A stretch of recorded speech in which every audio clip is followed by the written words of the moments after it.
These are devotions for people at a social distance. This morning in my devotions, I was reading in 1 Corinthians chapter 9.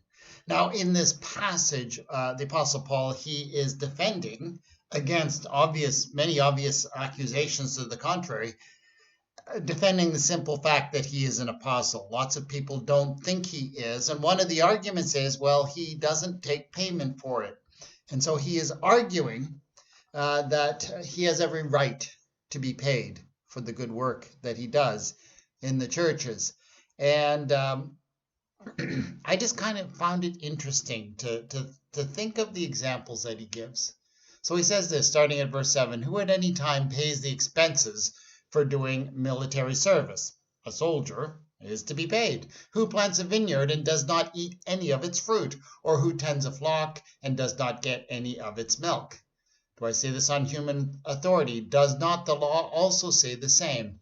For it is written in the law of Moses, you shall not muzzle an ox while it is treading out the grain. Is it for the ox that God is concerned? I mean, yeah, probably, but, or does he speak entirely for our sake? It was indeed written for our sake. For whoever plows should plow in hope, and whoever threshes should thresh in hope of a share of the crop. What he's saying here, and he's saying it basically in the tone of, well, this is, everybody knows this. Everyone takes it for granted. Labor is valuable. Those who put labor into work, into an enterprise, should receive fair value for what they do. And I think that should be true. I think that should be seen as an obvious thing, but I'm not quite so sure how obvious it is in our modern times and in our modern economy.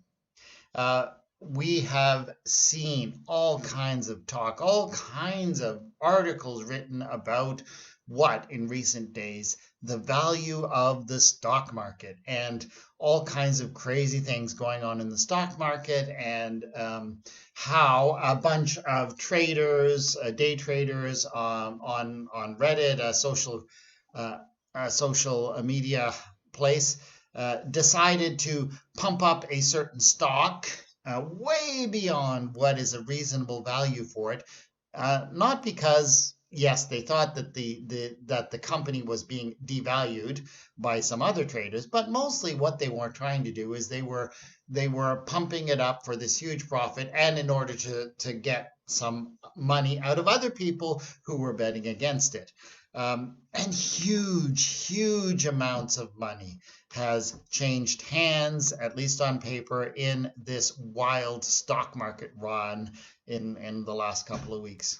So we value people who put in what? Labor? No.